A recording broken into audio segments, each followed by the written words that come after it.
Nos acompaña la diputada del PRD, Polibnia Romana, presidenta del Comité de Asuntos Interinstitucionales en la Asamblea Legislativa. Mucho gusto, bienvenida, buenos días. Buenos días, Nino, muchas gracias por invitarme. Cuéntame. Y bueno, estoy muy contenta de formar parte de esta mesa, porque es una mesa muy plural, con gente que creo que va a aportar mucho. Pero además aplaudo el que quieras hacer una mesa sobre un tema tan delicado, un tema en el que creo que todos coincidimos. Ojalá que aquí podamos, más que describir la situación... ¿Hay inseguridad? Claro que sí.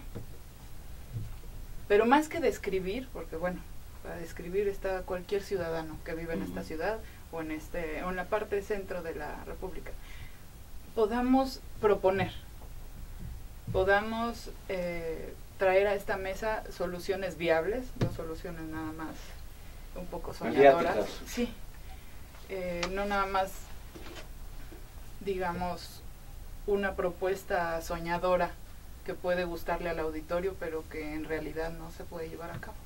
También nos acompaña el diputado del PRI, licenciado Alejandro Montano, secretario de la Comisión de Seguridad en la Cámara de Diputados. Alejandro, mucho gusto en saludarte nuevamente. Muchas gracias, Nino, por estar en tu gran programa y poder tener esta lluvia de ideas y de compromisos que podamos aterrizar conjuntamente para beneficio de los ciudadanos en esta zona tan importante del país. ¿Qué sucede? Mira, estamos viendo... ¿Nos pasó la inseguridad o nos descuidamos y estábamos en narcotráfico cuando aconteció todo eso?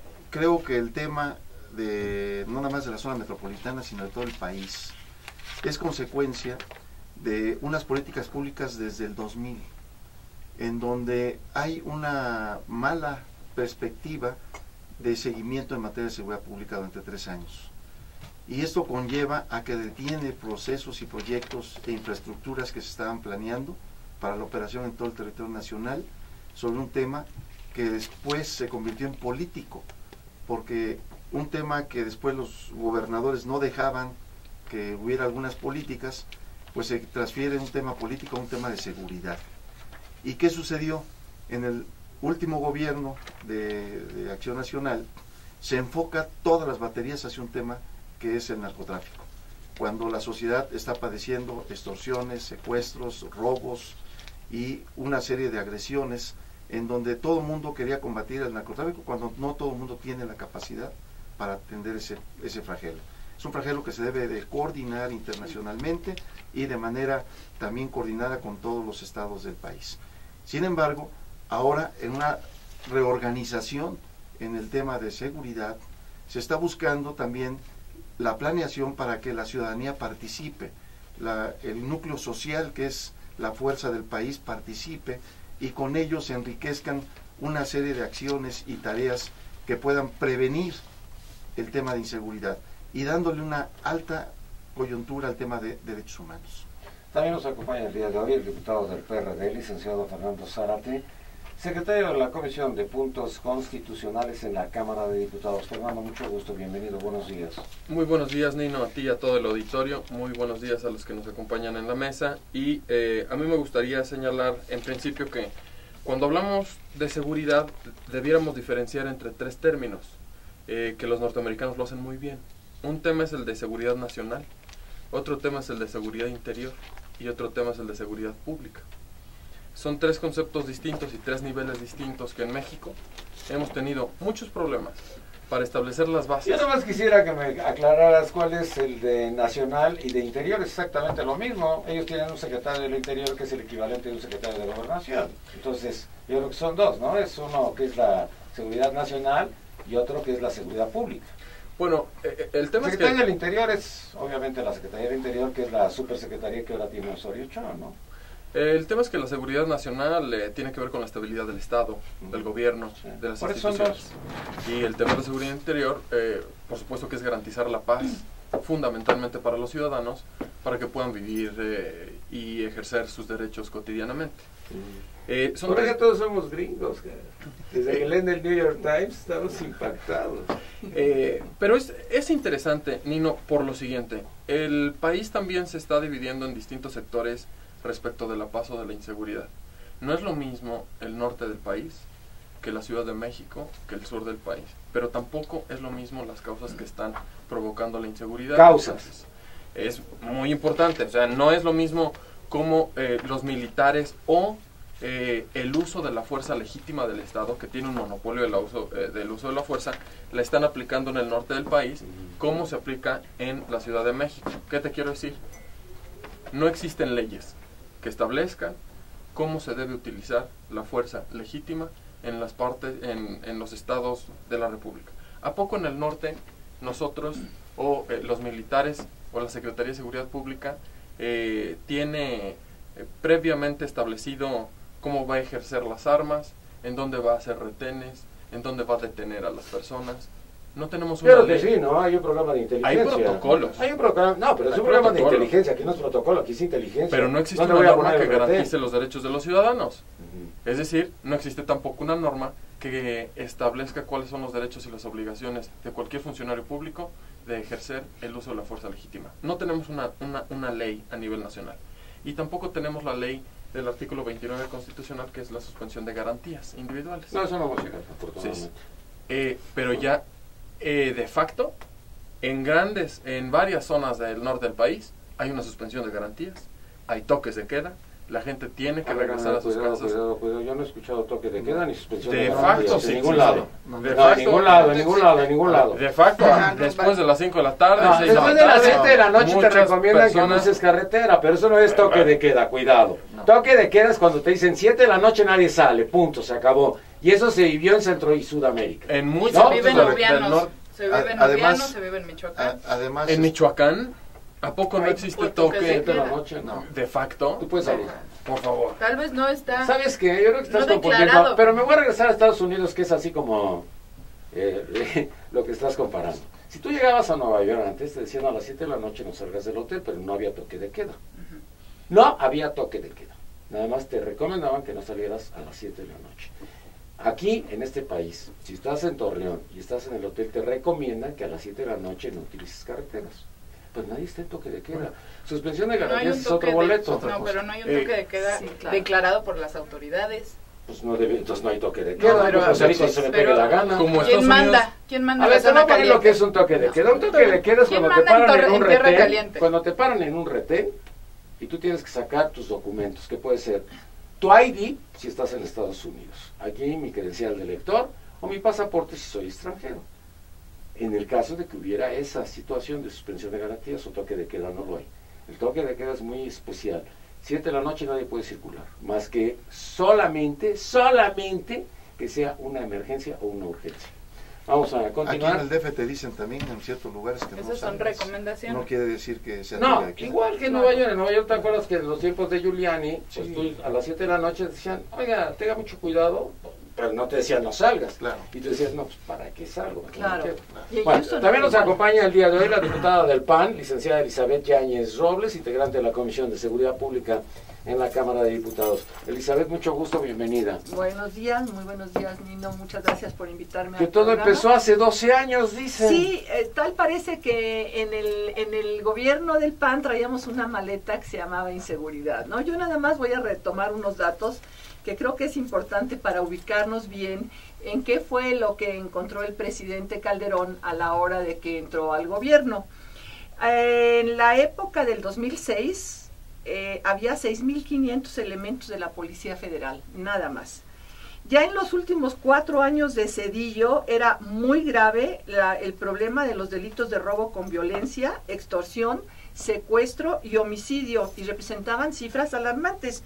Yo nada más quiero hacer una comparación rápida, y no me voy a meter a muchas cifras, en que en tema de homicidios, en los últimos 4 años de Zedillo, se daban 1.241 homicidios por cada 100,000 habitantes promedio mensual, y en el sexenio de Calderón se dan 1.298 homicidios por cada 100,000 habitantes promedio mensual. Entonces ya podemos ver que este problema de la inseguridad se venía gestando, se venía incrementando desde el sexenio de Zedillo. No nos podemos negar el problema que tuvimos, por ejemplo, en Morelos, en un gobierno que, por cierto, fue un gobierno priista, donde los secuestros eran verdaderamente altos y que le costó el gobierno al gobernador. Luego llega otro gobernador que estaba vinculado al narcotráfico. Pero te digo, lo que estamos diciendo es... No, pero déjame decirte una cosa, lo que yo te estoy diciendo es...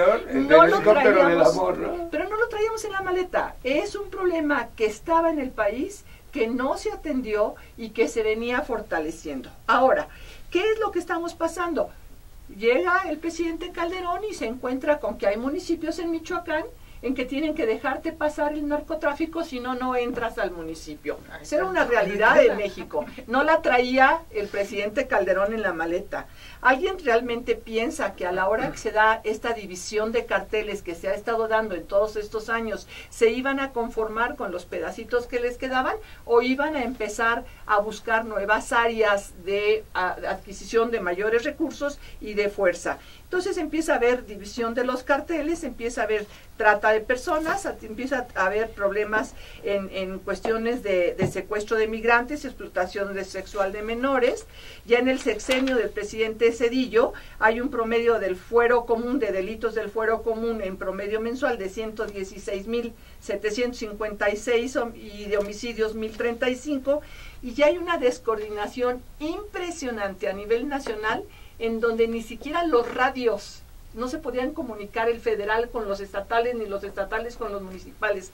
No había base de datos comunes, no había forma de saber si el narcotraficante que estaba en Sinaloa ahora estaba en Veracruz o estaba en... ¿Quién era el gobernador perredista? Era un gobernador perredista. ¿Quién era? De Zacatecas. Nombre. Zacatecas. ¿Amalia? No, Amalia no estaba ahí. Amalia no estaba en su tiempo. Era Monreal. Y entonces Ricardo. empieza un debate fuerte entre todos ahí. Conclusión, dice el presidente, ¿por qué no nos vamos a comer? Porque las carnitas se nos están enfriando. Madre mía. Así fue el comentario. Entonces, hay una cuestión molesta. Empieza un secretario que no interpreta la política del presidente, que era Germanero, y le quita el 50% durante 3 años a los estados. Y lo primero que dice es, ustedes tienen dinero en los estados. Digo, tengo dinero porque estoy haciendo 4 reclusorios y no se puede liquidar las infraestructuras si no es conforme va la obra. Pues gástate el dinero y ya te doy más dinero. Y nos detiene a todos los estados. Había un esquema de comunicación entre estatales y federales a través de equipo Matra, que estaban encriptados, y a través de eso había las coordinaciones para poder operar.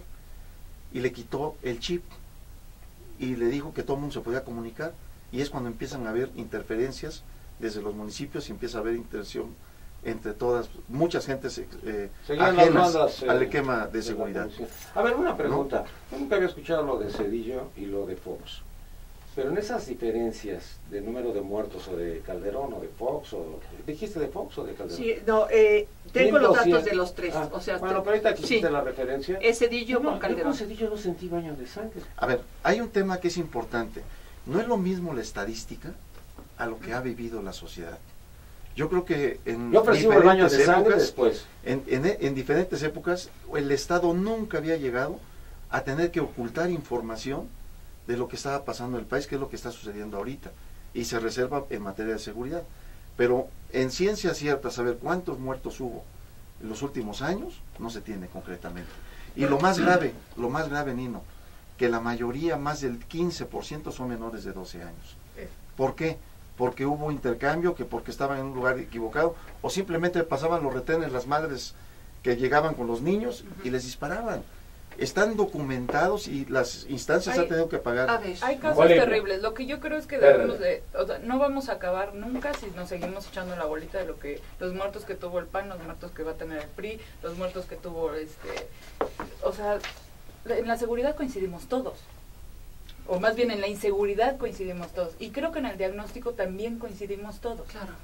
¿Qué es lo que pasa? Y lo comentábamos hace uno. A ver, hay falta de coordinación, por ejemplo, aquí en la ciudad, entre seguridad pública y la Procuraduría. ¿Por qué? Porque unos lo detienen y los otros lo sueltan. Y esto pasa en el DF y pasa a nivel federal. Claro. Entonces, una falta de coordinación. También hay falta de coordinación entre los estados, por estos pleitos de que si es del PAN, que si es del PRI, que si es del gobierno federal. Entonces los que unos agarran, en el otro estado Ahora, los sueltan. Esto es parte del diagnóstico, creo que coincidimos es todos. importante ver un tema que ¿qué es lo que más promueve la delincuencia? La impunidad. Claro. Acabamos Unos de ver los agarran, cómo otros los se sueltan. explica uno como ciudadano, cómo tienen que adecuar la ley para que salgan unos tipos vándalos que destruyeron la ciudad en el Zócalo. O sea, ¿cómo se explica que tengan que hacer lo que hizo Colombia con Pablo Escobar? Parte del que tenía que cambiar la ley para que salgan tenemos los que delincuentes. avanzar. Esto es un diagnóstico Pero y mira, ojalá no nos llevemos tanto tiempo en el diagnóstico, en la descripción de los hechos como nos lo vamos a, espero yo, en las propuestas. No, ya, a ver, afortunadamente ya va a haber orden. Básicamente, Partido Acción Nacional. Vamos a ver, básicamente era importante decir, espérenme tantito, la inseguridad no venía en la maleta de los panistas, existía, era algo que se debería de haber puesto atención, que no se había atacado por falta de coordinación, por una bola de cosas. Sin embargo, ¿qué es lo que pasó en este sexenio? Yo creo que esto es importante, ver qué hizo el presidente Calderón y si verdaderamente se pudo avanzar, porque yo lo que te voy a decir es una cosa. Este gobierno de Enrique Peña Nieto encuentra condiciones totalmente diferentes que hace 6 años. ¿En qué aspecto? Pues primero que nada yo empezaría diciendo la existencia de una plataforma México, que es una plataforma tecnológica impresionante que hoy por hoy todos los estados, todos los municipios tienen comunicación y tienen el centro de información común en donde en Plataforma México se ve en tiempo real lo que está pasando en aire, en mar, en tierra, en carreteras, en fronteras, en municipios, en estados, en donde hay una capacidad de registros hasta de 600, hasta de 400 millones de registros, en donde ya hay una coordinación y ya se puede vamos a decir, utilizar la información de todas las áreas del país. Que ya que se use ya. Ahora. Y en los tiempos de Cedillo yo me acuerdo que sí había una instalación, no se podía subir porque no había esa información de redes ni mucho menos, pero sí había un equivalente de Plataforma México, sobre todo por una condición. Si el policía que corrían de Tijuana lo contrataban en Yucatán, eso es lo que no se quería, porque hubo muchos extrañamientos con policías que eran unos verdaderos asesinos en Jalisco y que fueron recontratados en el área metropolitana. Y de ahí sucedió toda estos cambios, no con la tecnología de punta que hay ahora, o sea, Plataforma México. Exacto. Sí, me parece muy interesante los datos, me parece que cuando menos empiezan a salir los datos en la realidad. Sin embargo, hay datos que nos comentaba aquí el diputado Montano que no han aparecido, por ejemplo, y que ya extraoficialmente se afirman. Hay territorio del Estado mexicano que no tiene control el propio gobierno. Y eso es peor que un toque de queda, en donde las autoridades nacionales no tienen control sobre servicios, sobre bienes o sobre ningún acto de autoridad. Y eso lo sabemos, y esos reportes se ofrecieron en esas reuniones. Que eso es absolutamente preocupante. Y número 2, ¿qué tipos de delitos nos deberíamos estar preocupando? ¿Cuáles? Hay 3 específicamente que nos arrojan cómo va evolucionando o involucionando el Estado. Homicidio, secuestro, robo con violencia. Esos datos ni siquiera los tenemos registrados con respecto a la realidad. Uno es lo que nos venden y otro es lo que sucede en la vida diaria. ¿Cuál es uno de los principales problemas? Que hoy el PRI afirma que lo va a retomar. La Rectoría del Estado del Orden y de la Seguridad, que le atribuye a la guerra contra el narcotráfico que haya dado un golpe sin estrategia. No sabemos si es cierto o equivocado esa afirmación. Lo que sabemos es que debe haber un concierto de autoridades que tienen que hacer lo que le corresponde a cada uno, porque la inseguridad no parte única y exclusivamente de estos delitos. En el Distrito Federal, desde la revisión de establecimientos mercantiles, protección civil, salud, por ejemplo, un bar, el típico caso, un bar, cumple con las normas de salud, cumple con las normas de protección civil, cumple con la capacidad de asistentes dentro. ¿A quién le corresponde eso? Son las autoridades locales. ¿A quién le corresponde el tema de salud, bebidas alcohólicas? La droga que circula dentro de todos los antros. Son las autoridades federales. ¿Cuál es el principal punto? La voluntad política. Pues con voluntad política no nos alcanza. Pudo haber un presidente que de buena fe actuó, pero actuó muy torpe. ¿A quién te refieres? Al presidente Calderón. De buena fe. Incluso la certificación es conveniente. Pero los actos evidentemente se vieron torpes y se vieron fuera de lo que el país necesitaba. Se estuvo insistiendo que la prevención del delito era fundamental. Es eso, que está fuera de la realidad. Que entonces, no conoce la realidad. y no se habla, incluso también gobiernos del PRD han sido muy torpes en la materia. No se trata de un partido contra otro. Se trata que todas las autoridades, en lo que le corresponde, debieran actuar. ¿Qué estoy diciendo? Que hay muchas leyes burocráticas que están fomentando la corrupción y que están dejando pasar los delitos, los más obvios, que no nos están permitiendo. El presidente Calderón actuó de manera muy poco efectiva. Yo pienso que la realidad que se enfrentó en este país y el incremento de la actividad violenta del crimen organizado generó la necesidad de tener acciones muy precisas y muy puntuales sobre este tema, y se da en este sexenio en donde ya hay un trabajo integral por parte de la Secretaría de Seguridad Pública, la Procuraduría de la República, la Secretaría de Defensa Nacional, la Marina y la Secretaría de Hacienda y Crédito Público. Y aquí hay algo que tal parece que el problema solamente fuera del Ejecutivo. También hay muchísima responsabilidad del Legislativo y muchísima responsabilidad del Judicial. Lo comentábamos antes de iniciar el programa. Hay cuántas veces vemos actuar al Judicial verdaderamente de manera cuestionable, si verdaderamente fortalece el cumplimiento de la ley o al parecer está respondiendo a que no se cumpla. Entonces, esos son temas muy fuertes. Sí, como otro el abuso de los del temas, amparo. lo que decía Alejandro, el hecho de que como tienes 60 agentes en la cárcel porque tuvieron grado de violencia verdaderamente grave en esta ciudad, en contra del patrimonio y en contra de los ciudadanos, no se impone la ley, sino se cambia la ley por parte del legislativo. Eso es gravísimo. O cuando vemos a un coordinador de un grupo parlamentario, que es el PRD, el día 1 de diciembre, cuando sale con su equipo a la calle a patadas a tirar los retenes de la policía. Si un legislativo está tirando a patadas los retenes de la policía, yo nada más pienso, ¿cuál es el mensaje que se está enviando a la sociedad? ¿Cuál es la forma de resolver los problemas en este país? A través de la violencia. Yo creo que la forma de resolver los problemas en el país primero es conociéndolos. Y a veces se nos va mucho en los números grandes y en las estrategias nacionales y nos olvidamos de, como decía el diputado Alejandro, lo social. Este es un problema social. Y si nos empezamos a olvidar de quiénes son los que están sufriendo y por qué estamos sufriendo así, entonces vamos a seguir en cumbres maravillosas del G8, del G20, de seguridad internacional y los cárteles. Pero ¿de qué padecen todos los días los mexicanos? Y no nada más los del Distrito Federal.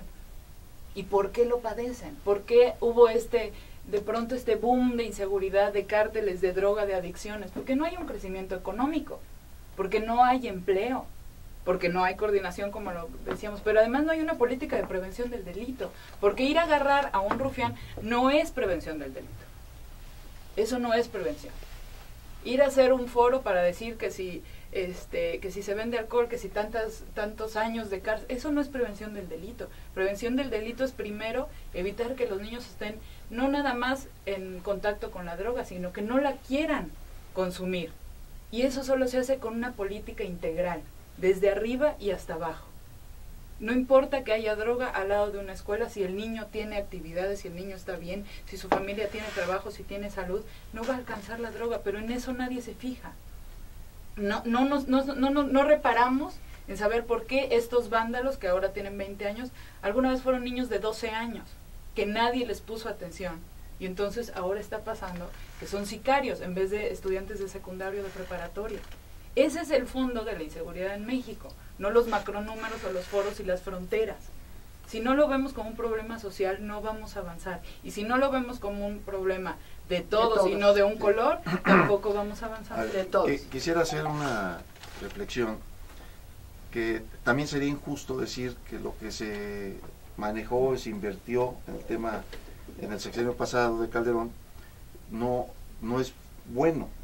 Se invirtió mucho, se capacitó mucho y hay mucha tecnología que ahora se tiene que, en otra etapa, reutilizar para buscar la prevención, que es el tema principal ahora del gobierno de Enrique Peña Nieto. Buscar, ante todo, la prevención y no llegar a la Procuraduría, que es cuando ya los hechos se explican, pero ya se lastimó a la sociedad. Tenemos que buscar, en serio, algo que sea de beneficio.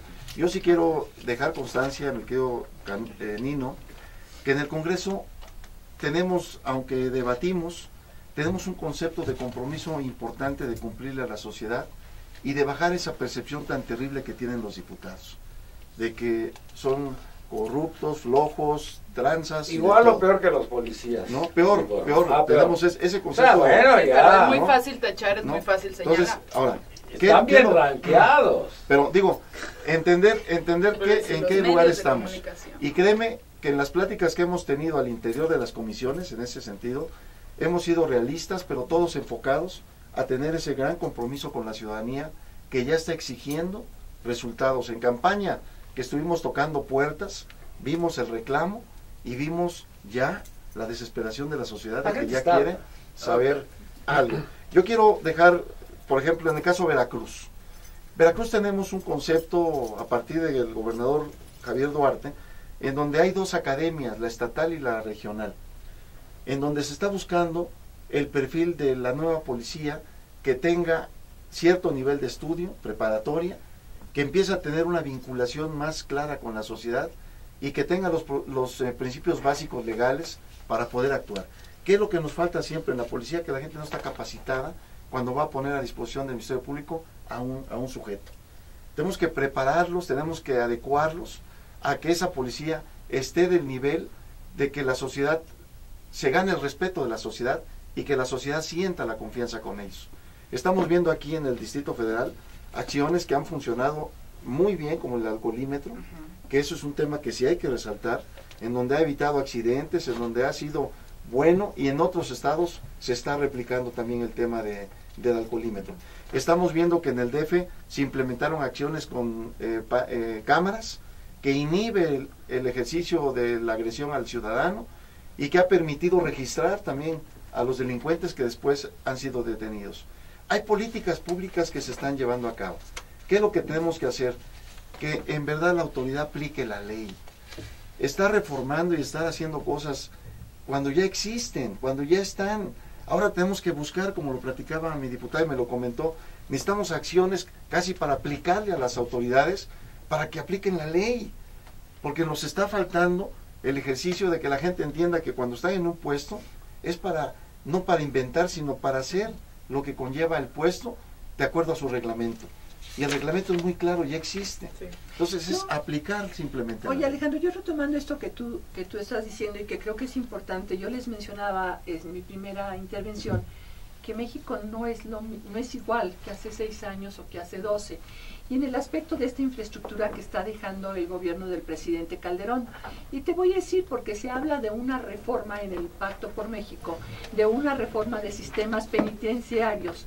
Sí, esto es posible ahorita hablar y pensar en logros bastante altos, porque ya en infraestructura se dejaron 9 sistemas penitenciarios nuevos, hechos en el sexenio del presidente Calderón, que va a permitir tener los mayores estándares y evitar toda la problemática que tenemos en los sistemas penitenciarios actualmente, y que además permite que los reos de delitos federales estén en centros penitenciarios federales.